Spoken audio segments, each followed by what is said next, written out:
The Lum and Abner Show, on the air for Frigidaire. Frigidaire and the Business of General Motors presents a brand new comedy show with Miss Edna Best, Andy Devine, Miss Zay Dutek, music by Opie Case, and starring Lum and Abner.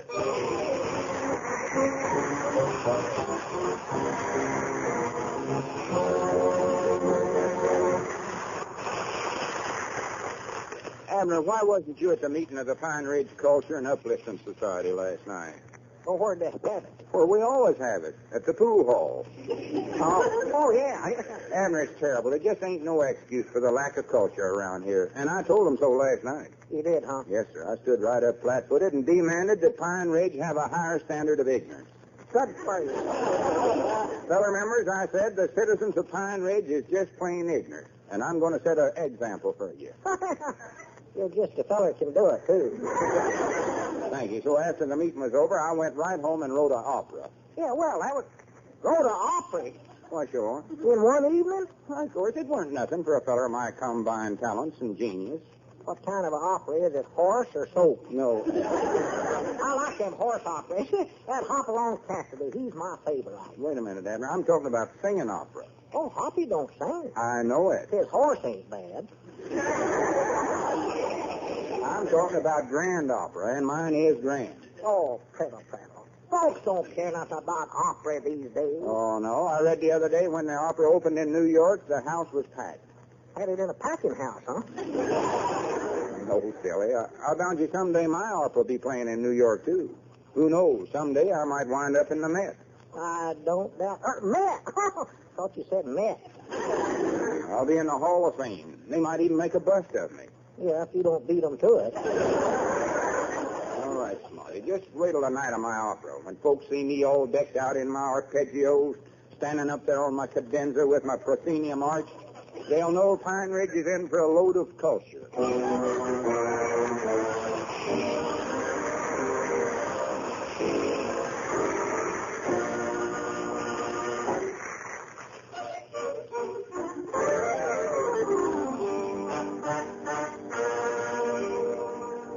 Well, Mr. Beef Oven, how's the opera?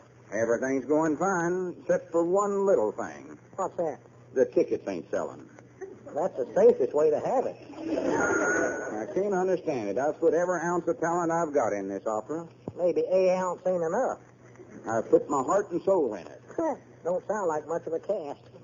Offhand, I'd say folks would rather see actors. What you need, Lum, is a big star. Yeah, well, wait a minute. Granny's Abner, I believe you've given me an idea. Well, good for me. I know how I can get this opera of mine to play the standing room. You mean you're going to take out all the seats? Well, I'm going to do like they do in New York. Get me an opera star. That'll sell tickets. Now, where can you get an opera star that'll sell tickets? Most of them want to sing. I know that, Abner. What I'm talking about is singers like Gladys Wardhouse, Kirsten Flagstaff. I might try for one of them men operatics like Florence Tidbit. He sounds nice. I'll tell you who I wish I could get. Caruso. Who's he? Who is he? Now, Abner, there's a perfect example of the kind of ignorance that prevails around here. Never heard of Caruso. Well, I'm sorry. What's his first name? Robinson.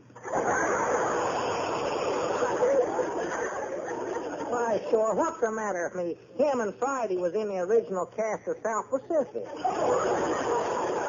Wait a minute. Yonder comes Opie Case. Now, I've got the Silver Cornet Band to play for the opera, and Opie's going to be my conductor. Conductor? Oh, sure. You can't have an opera without a conductor. Oh, going to take the show on the road, huh? No. If you wanted a conductor, why didn't you get old Joe Davis at the county seat? He's with the Southern Pacific for 40 years. I mean a musical conductor. Well, he's musical. He always whistles while he's taking up tickets. Hello? Oh, howdy, Opie. How's the band practice going at the firehouse? Well, pretty good, Lum. Except last night we had a little accident. Accident? Yeah, you see, Ezra C. Skunk was practicing on his tuba when somebody turned in the fire alarm. Uh-oh. Tom Foster slid down the pole right into the tuba. He rammed that thing clear down old Ezra's throat. Why, that's terrible. How's he going to eat? Well, that was kind of a problem at first, but finally They just filled it up with soup and flushed it.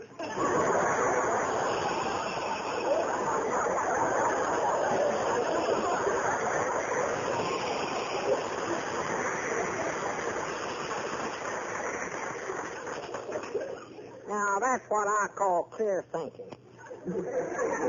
Why the hell a feller comes to take up playing something like that anyway? Oh, fellas has different reasons, I guess. I took up the saxophone once, but I had to give it up. Stretched my mouth all out of shape. Oh, that's a shame. Took me 2 years before I found out I'd been blowing that thing on the wrong end. Well, Opie, how come you take up the clarinet? Well, you see, one time old Earl Bidball store over in Clinton, they had a clarinet on the punch board, and Earl gave it to me. Well, that was mighty toady of him. Did that start your musical career? Of course not. Now, who ever heard of anybody playing a punch board? Well, what about the clarinet? Oh, I took that and enrolled in the Clinton Conservatory of Music. The Clinton Conservatory? Now, wait a minute. Opie, did any famous singers ever graduate from there? Yeah, there was one fellow graduated from there that went pretty far. He even made a lot of phonograph records. Oh, that's wonderful, Opie. Reckon you could get him to come sing in my opera? Oh, sure, I know I can. I got to go over to Clinton anyway. I'll bring him back this afternoon. Well, good for you. Now, you're sure he's a big star? Oh, yeah. I got one of his new records just the other day. Granny's Opie, you've saved my life. Yeah, get on over there and get him if you have to kidnap him. All right. And hurry. Recollect the operas tomorrow night. Oh, don't you worry. I'll have him here. Oh, just a second, Opie. I want to get that record of his and play it. What's the name of it? I don't know. You don't know? You played it, didn't you? Yeah, but I couldn't read the label because the record was going around so fast.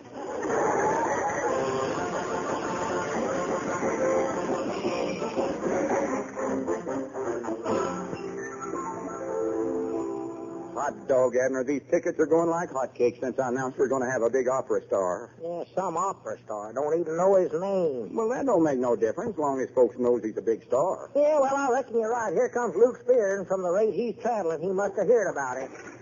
Has that knuckle-headed nephew of mine been in here?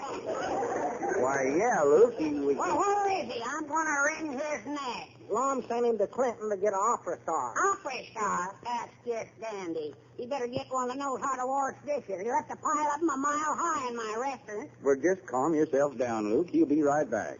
By the way, would you like a couple of tickets for my opera? No. I hear enough bellering at my restaurant about the food.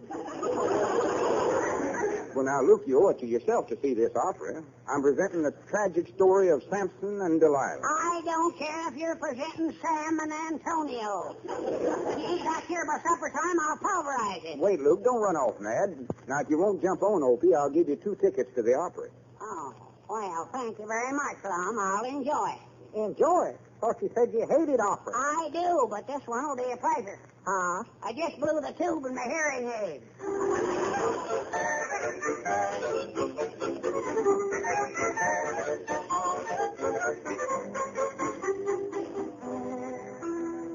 Let's see now. The costumes is all here. The cast is casted. Tickets all printed. Granny's Abner. I wish Opie'd get back here. I'm just dying to know who my big star is. That would be sort of nice, yeah. He must be pretty good, though, if he makes records for the gramophone. Wait a minute. Here comes Miss Pitts. She must be coming over to do a little rehearsing. Rehearsing? Yeah, she's playing a female, feminine leading lady. Oh, she's going to be busy, ain't she? Well, come in, Miss Pitts. How's my singing leading lady today? I'm feeling just fine. And how are you, my dear Mr. Edwards? Oh, just dandy. And how is your little partner, Mr. Peabody? This is making me a little scared. Abner, would you cut that out? Well, it is. Well, Miss Pitts, we better get started rehearsing. We got a lot of work to do. Oh, my, yes. Isn't it thrilling, Mr. Edwards? Imagine, me on the stage. It takes my breath away. Too bad it keeps coming back. Now, that'll be enough out of you. Oh, Mr. Edwards, I'm so proud of you. Writing an opera. Who knows, you may compose sonatas, cantatas, and concertos like Mozart. Well, that stuff might be all right for Mo, but I figured on writing music. You know, the thing that touches me most is that you chose me to play the leading role of Delilah. Why? I'm not very young. Oh, sure you are. I'm not glamorous. Yes, you are. I'm not beautiful. Well, don't stop now. Keep arguing.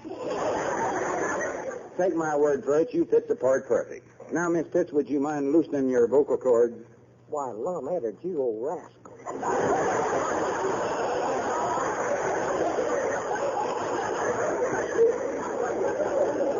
I mean, would you mind doing some vocal exercises? Oh. Now, let me hear you sing the scale.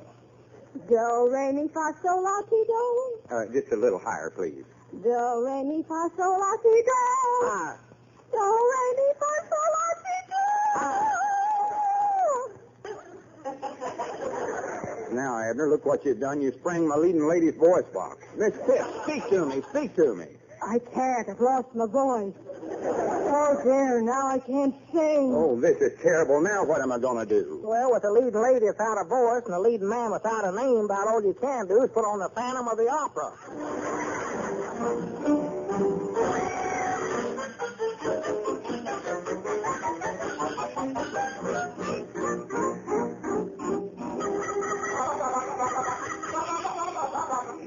No, Lum, I will not do it. I will not play the part of Delilah. Abner, you've got to. I'm in a spot. No. But, Abner, I ain't done yet. No.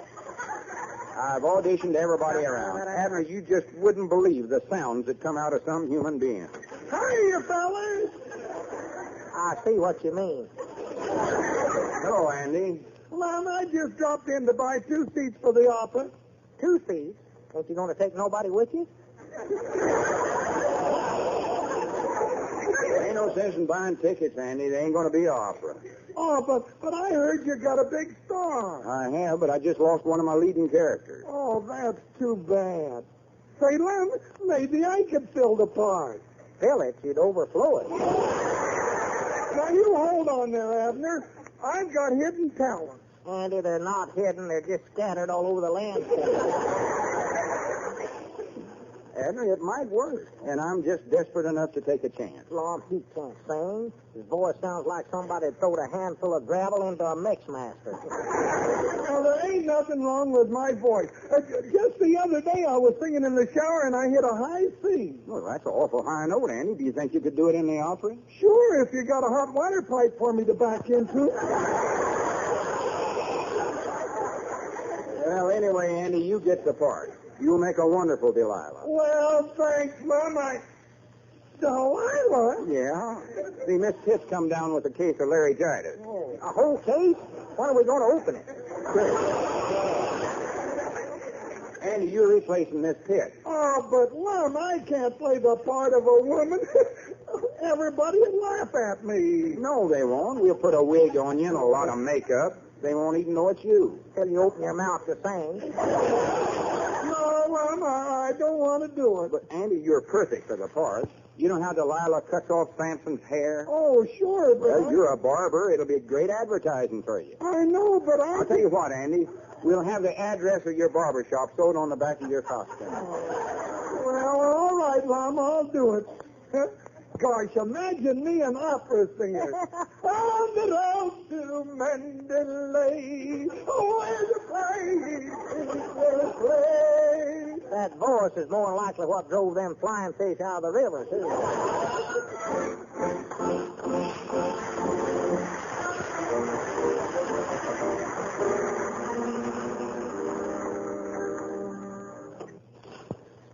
Hello, Lum. Opie, you're back. Yep, I made it. You just did. Where's the big singing star? Now, don't tell me you didn't find him. Oh, he's here. He's waiting out. Standing. Well, how do you do, sir? As impresario of the Pine Ridge Opera, it is a pleasure and an honor to welcome a musical obligata of your standing. Our fair city is yours. Your wish is our command. Anything you want, you have but to speak. Can I take off my shoes? My feet are killing me. What? It's the buttons on them, or to have them sent over. Granny's Opie, this is the big singing star? Yeah, he's pretty famous, too. Famous? Say, who in the world are you? Tennessee Ernie.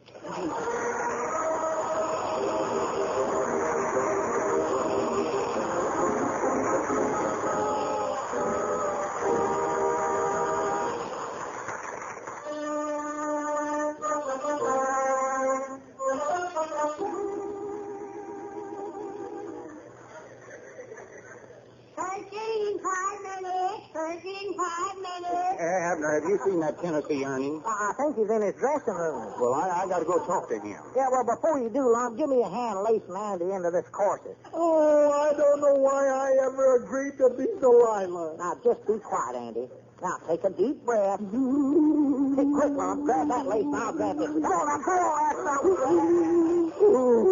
Yeah, there you are now, Andy. Now, let out your breath.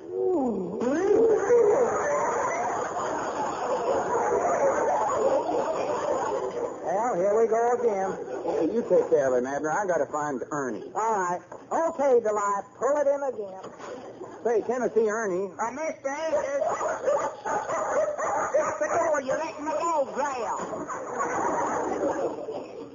Mr. Andrews, I'm glad you come in here. I'm having an awful time getting this makeup on my face. Well, there ain't nothing to it. Now, I'd like to see you get your head in this little bottle. Goodness sake. Now, look here, Tennessee, or Ernie, or whatever your name is. It's Tennessee Ernie. They called me that because I was born in Georgia. Well, why don't they call you George Ernie? That'd be silly. Blame that Opie. I told him to get me a famous singer. Well, I'm famous. I made a record of Mule Train. Well, who hasn't?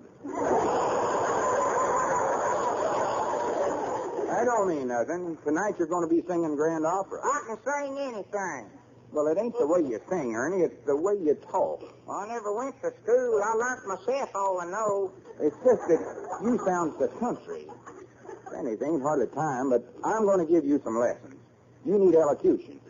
You know what elocution is? I ought to. I lost my dad and two brothers that way.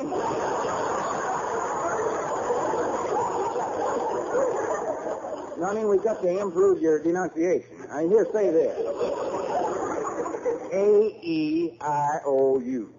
A-E-I-O-U. You all. I told you I was born in Georgia. Now, try this one. The quick brown fox jumped over the lazy dog. Whose dog is that? It don't make no difference. Anybody's dog. Well, it does, too. If it's one of mine, I want to know about it. I'll swap him off. Well, it wasn't one of yours. Must have been Sue Abernethy's dog. Them dogs of his don't know sick 'em. Now, old Sue, he's got a pretty good nose. Wait a minute, Ernie. Lon, the curtain's about to go up. You better get out there. I'll be right with you, Abner. Ernie, for goodness sakes, don't let me down. Don't worry, I won't. Yeah, Lon, come on. The house is packed. Everybody in town come to see Tennessee Ernie. Oh, goodness, where's my notes? No. Yeah, I'm going to narrate the opera like that feller at Dean's Trailer. Oh, here they are. Get out there on the stage, Lon. Hurry up, Granny, hurry up. this is my big moment. Is my hair tied, or my necktie combed, or... Lon, now don't lose your head. Head. Oh, my goodness, where is it? Oh, Abner, stop that. Now, get out of my way. Here I go. Yeah, flaps down, kid. This is what you've been training for.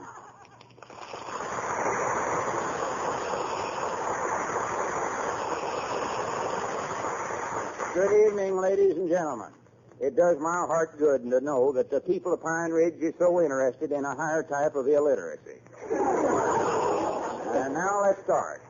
I see that Maestro Opie Cates is ascending the podium.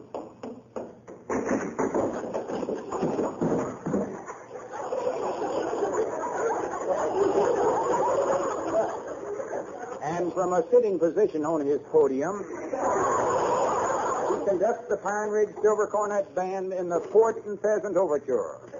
Maestro.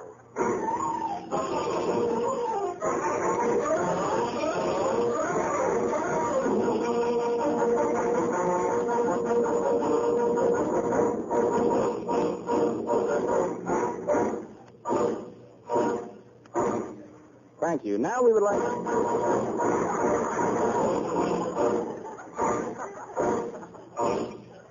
Thank you. Now we...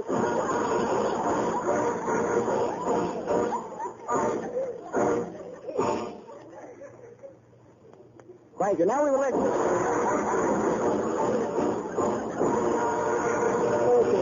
Opie, will you cut that out? Now the house lights dim as we bring you Act One of Samson and Delilah. The curtain rises.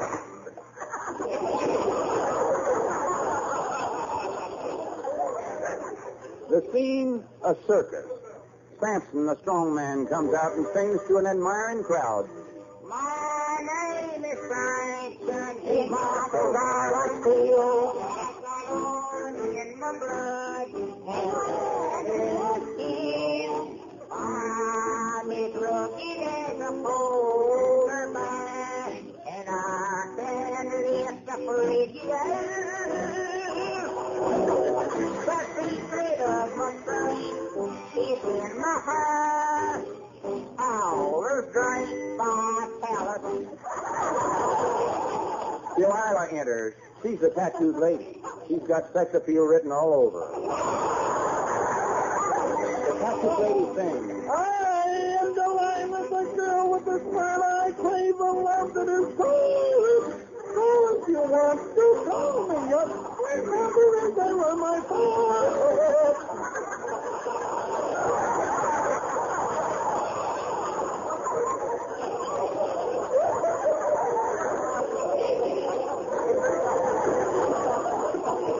Samson falls in love with Delilah. He ain't got time to buy an engagement ring, so he picks up a crowbar and bends it into the shape of a lover's mouth. He presents it to her. I would not to marry you if I could carry you across my door. But my muscles may not let you, 'cause you're heavy as a hippo. Delilah sings her answer.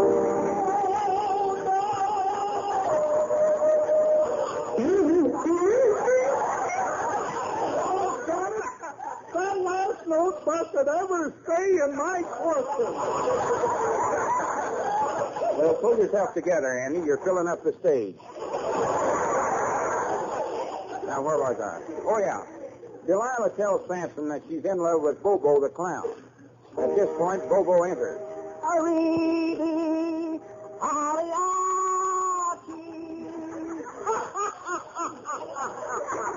Abner, that ain't necessary. Maybe not, but it's the biggest laugh we've got all week. All right, let's get on with the opera. When Delilah sees Bobo, she rushes up to him and sings an aria.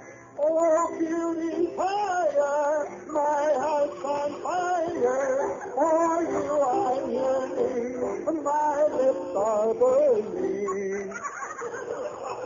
To which he replies, Chester feels bad, it's my Chester feels over and over again. Samson is overcome with jealousy. He grabs Bobo by the throat. I'm going to take you, kid, and beat you up. I am not afraid of you, you lily livered calm. Like a crystal, I will bend you right in half. Make a pretzel out of me, oh, do not make me laugh. Seeing that Samson is going to come between them, Bobo and Delilah decide to cut off Samson's hair so he'll lose all of his strength. We'll cut off his hair. He's next in my skin. I'll give him the shade. At Andy's you say, my prices are right. We're open all night. I just said to give your address, not a spot announcement. Anyway, after all that haircutting, Samson looks like Mount Baldy. The lovers plan to escape, but the next morning they meet Samson, and he's grown a new crop of hair. They can't understand how he grew hair so fast, but he answers the question for them.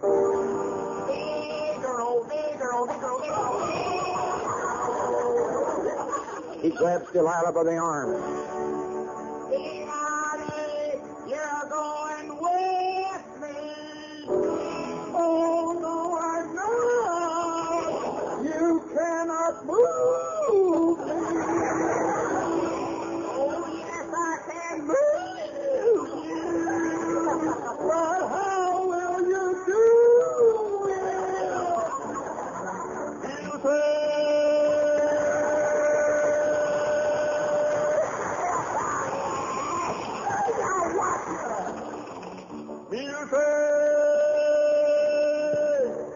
clopping over hill and plain. Seems as how they never stop. Flippity flop, flippity flop, flippity flippity flippity flippity flippity flopping along. Mill train.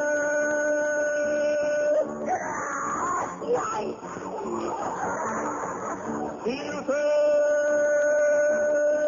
Flippity flopping along the mountain chain. They're gonna reach the top, flippity flop, flippity flop, flippity flippity flippity flippity flippity flopping along. There's a puppet on Lauck and Devine, a guitar for a cowboy way out in Arizona, a dress mechanic pro to the pretty Navajo. Get along.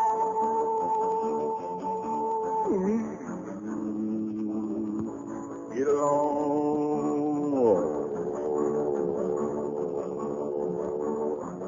Mill train.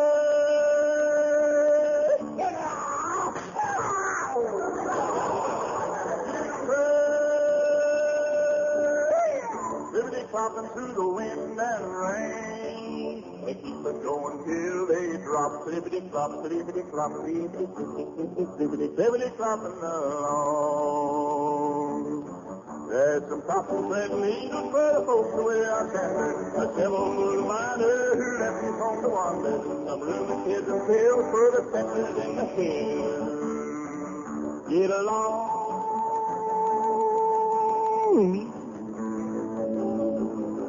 Get along.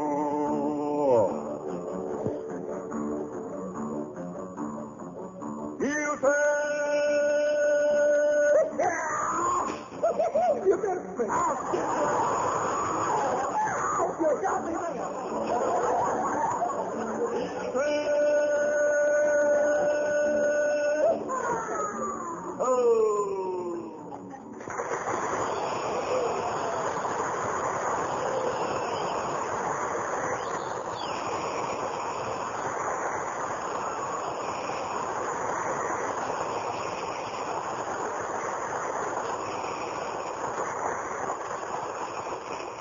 Well, come on, Delilah. I'm going to take you to preacher. Okay, Sam.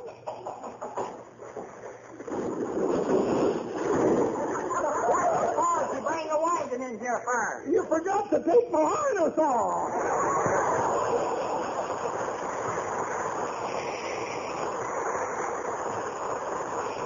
And so Samson unhitched Delilah, and they were hitched. Soon they'd start a mule train of their own. The end.